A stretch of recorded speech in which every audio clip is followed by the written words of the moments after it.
University का 70% अमला इस घिनौने धंधे में मुलविस है। खुरम भाई मुझे ये बताएं, आपने जितने नाम लिए, कोई प्रोफेसर है, कोई डॉक्टर है, या कोई दाढ़ी वाला होता, कोई मौलवी होता, कोई मदरसे में पढ़ाने वाला होता, उसको जनाब उसके ऊपर तबसरे भी होने थे, उस पर जनाब टॉक शो होते थे, अब क्यों नहीं बोला जा रहा? लेकिन ये मैं बताता चलूँ कि अगर यही मामला खुदा न खास्ता किसी दाढ़ी वाले मस्जिद या मस्जिद के इमाम के मुतल्लिक होता तो मीडिया टॉक शो मौजू बहस होते और ये कहते कालम लिखे जाते, उस पर तबसरे करते और हर दुनिया जहाँ का ऐरा गहरा नत्थू गहरा लिबरल आंटियाँ काकरोच सब कुछ इस पे बकवास कर रहे होते और ये कहते दाढ़ी रख कर ये क्या काम हो रहा है। आज यही दाढ़ी वाला है, आज ये आपको बताएगा कि आप लोगों ने जो झूठे इल्ज़ाम मदरसों पर लगाकर उसको बदनाम करने की जो कोशिश की, जहाँ पे कुरान की तालीम दी जाती सील कर दिए जाते हैं। बिस्मिल्लाहिर्रहमानिर्रहीम, अस्सलाम वालेकुम यूटीवी ग्लोबल के नाजरीन, मैं हूँ आपका मेज़बान अमानुल्लाह कायम खानी। उम्मीद करता हूँ कि आप सब खैर आफियत से होंगे। नाजरीन,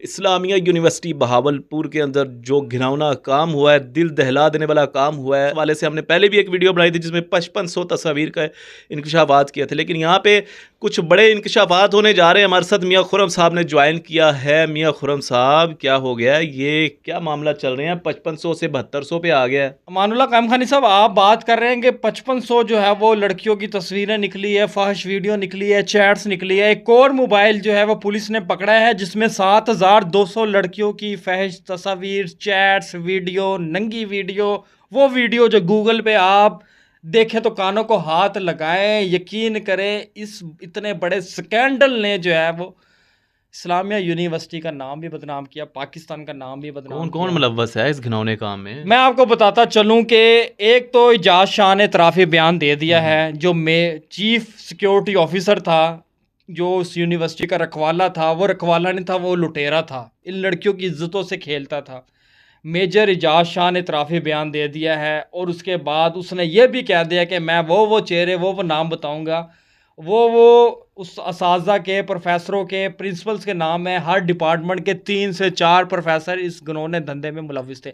इसका मतलब है कि अगर अमले की बात की जाए तो उस यूनिवर्सिटी का 70% अमला इस घिनौने धंधे में मुलविस था, जिसमें हॉस्टल की वार्डन हो, चीफ वार्डन हो, जो कि ये घिनौना धंधा करवाती थी। वाइस चांसलर अतर महमूद साहब का सुन लें, वो क्या कह रहे हैं। वाइस चांसलर की तारीख भी बताऊंगा। अब डीआईजी साहब को या ये कह रहे हैं कि पुलिस वाले जो है हमारा नाम खराब कर रहे हैं, कह रहे हैं, वो तो कह रहे हैं इल्जाम लगाया जा कर रहे हैं, हम पर इल्ज़ाम लगा रहे हैं, हमें बदनाम करने की कोशिश कर रहे हैं, ये कोई इतना बड़ा स्कैंडल नहीं है, ये 1-2 लोग होंगे। तो भाई वो आपको बताता चलूँ कि अतर महमूद वाइस चांसलर ये वो बंदा जो कि झूठी तरफ अपनी तारीफ़ें करवाने के लिए माहिर था, पैसे देकर अदीबों को, शायरों को अपने कसीदे लिखवाता था, अखबारों में छपवाता था, ताकि इस यूनिवर्सिटी का नाम जो है अच्छा रहे और किसी की नज़र इस घिनौने धंधे पर ना पड़े। तो ये है अतर महमूद साहब, जो कि पैसे देकर शायर भी ख़रीदते हैं, अदीब भी ख़रीदते हैं, राइटर भी ख़रीदते हैं, और फिर कहते हैं कि हमारी यूनिवर्सिटी में मेरे नाम के जो है ना तारीफ़ों के पुल बांध दिए जाएँ, झूठे कसीदे लिख दिया जाए। ये है अतर महमूद, उस वाइस चांसलर की कहानी, जो कि अब फ़रार हो चुका है। अब वो मैं आपको प्रोफेसरों के असिस्टेंट प्रोफेसर जो कि मुअल्लिम है, उस्ताद है, कौम के जो है मोमार तैयार करते हैं, अब ये बताता चलूँ कि वो तो लड़कियों की इज्जत से खेल रहे थे।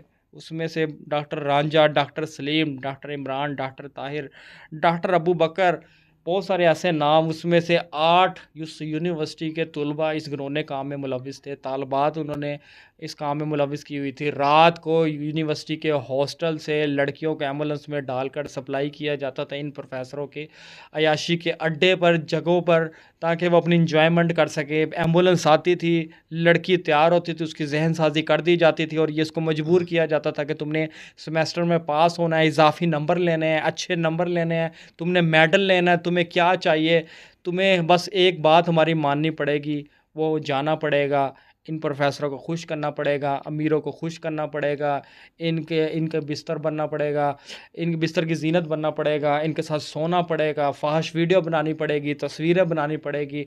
ये तस्वीरें जो है डार्क वेब पर भी सुनने में आ रहा है, ये आ चुका है कि मैं आपको बहुत बड़ा इंकशाफ कर रहा हूँ कि ये डार्क वेब पर भी तस्वीरें, वीडियोस बेची जाती है, लाखों के हिसाब से ये बेची जाती है।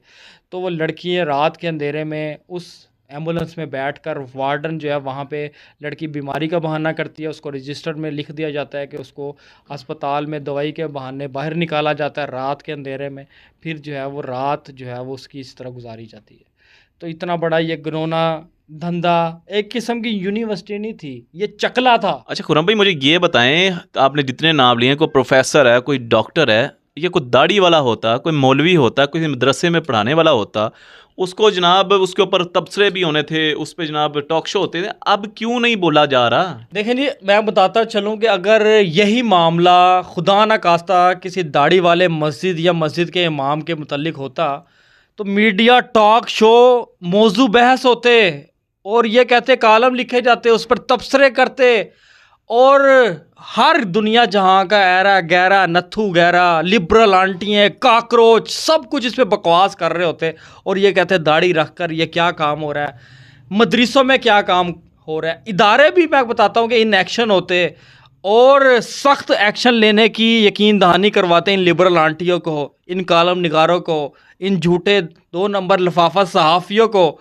और उनको यकीन दिलाने की कोशिश करते कि हम इस मदरसे के ख़िलाफ़ एक्शन ले रहे हैं। अगर ये किसी इमाम मस्जिद या दाढ़ी वाले के साथ ये मामला होता, लेकिन अब यूनिवर्सिटी में ये मामला निकला, इनके मकरू चेहरे सामने आए, तो अब यही दाढ़ी वाला इन लोगों को बेनकाब भी कर रहा है, इनको सड़कों पर भी घसीट रहा है, इनको इनकी औकात भी दिखा रहा है, इनके मकरू चेहरे गंदे घटिया और घिनौने चेहरे खुलकर सामने भी लेके आ रहा है। आज यही दाढ़ी वाला है, आज ये आपको बताएगा कि आप लोगों ने जो झूठे इल्ज़ाम मदरसों पर लगाकर उसको बदनाम करने की जो कोशिश की, जहाँ पे कुरान की तालीम दी जाती सील है, कर दिए जाते हैं भाईजान। बिल्कुल आप ज़्यादा बेहतर समझते हैं। अच्छा, मदरसे स्कैंडल ना भी हो तो बना दिया जाता है, अगर मदरसे में भी हो हम उसे भी कंडक्ट करते हैं। बिल्कुल जी, अगर यूनिवर्सिटी में होगा तो हम उसे भी कंडक्ट करते हैं, बिल्कुल लेकिन जी। फिर एक दो तरफा। अब ये पता चल चुका है कि ये तो यूनिवर्सिटी में तो सिर्फ एक यूनिवर्सिटी का मामला है, अभी तो पाकिस्तान की सैकड़ों यूनिवर्सिटी कॉलेजेस स्कूलों के मामले खुलकर सामने आने हैं, बेनकाब करने हैं। और पंजाब पुलिस को सल्यूट है जिन्होंने ये सारा मामला बड़ी कार्रवाई करके और रैकी करके उन लोगों तक पहुँचे, उन घिनौने मकरू चेहरों तक पहुँचे। खुदा की लाठी तो बेआवाज़ है, कभी ना कभी तो आपने पकड़ में आना था, तो पकड़े गए। तो अब जो है ना, वाइस चांसलर से लेकर प्रोफेसर तक, असिस्टेंट प्रोफेसर तक, वार्डन तक, चीफ सिक्योरिटी ऑफिसर से लेकर एक चौकीदार तक अपना मुंह छुपाने की कोशिश कर रहे हैं। उस वक्त मुंह नहीं छुपाते तो तुम लोग जलील कमीनों। बात तो फिर खुरम भाई यही होगी है कि रब की लाठी जो बड़ी बेआवाज़ है। तुम्हारे शायद मुकद्दर में यही लिखा है, पैसे भी दो, इज्जतें भी लुटवाओ, टाइम भी बर्बाद करो, नस्लें भी तबाह करो, दीन से नफरत भी करो। ये दीन से नफरत करने वालों के भी अंजाम है, जिंदगी भी गुजारो। ये है गधों जैसी जिंदगी गुजार, बिल्कुल गधे हैं गधे। तो इस वाले से मज़ीद अमानुल्लाह भाई मैं मालूमात इकट्ठी कर रहा हूँ और इंशाल्लाह वो यूनिवर्सिटी के अंदर से जो तुलबा तालबात उनसे भी रब्ता है और बहुत सारे ऐसे सबूतों के साथ फिर आपको मैं अगली वीडियो आपके सामने लेकर आऊँगा और बताऊंगा कि बुराई को जड़ से खत्म करेंगे इंशाल्लाह, बुराई को ख़त्म भी करेंगे। और इंशाल्लाह इस यूनिवर्सिटी का स्कैंडल तो आ गया सामने, अब इंशाल्लाह पूरे पाकिस्तान की यूनिवर्सिटियों में जो जो चीज़ें हो रही हैं वो इंशाल्लाह आपके सामने वो भी बेनकाब करेंगे, इंशाल्लाह बेनकाब करेंगे। और आपको वीडियो कैसी लगी आपने अपनी राय के ज़रा कमेंट सेक्शन में करना है। इजाज़त दीजिएगा। अल्लाह निगहबान। पाकिस्तान जिंदाबाद, इस्लाम जिंदाबाद, पाक फौज पाइंदाबाद। अल्लाह हाफिज़।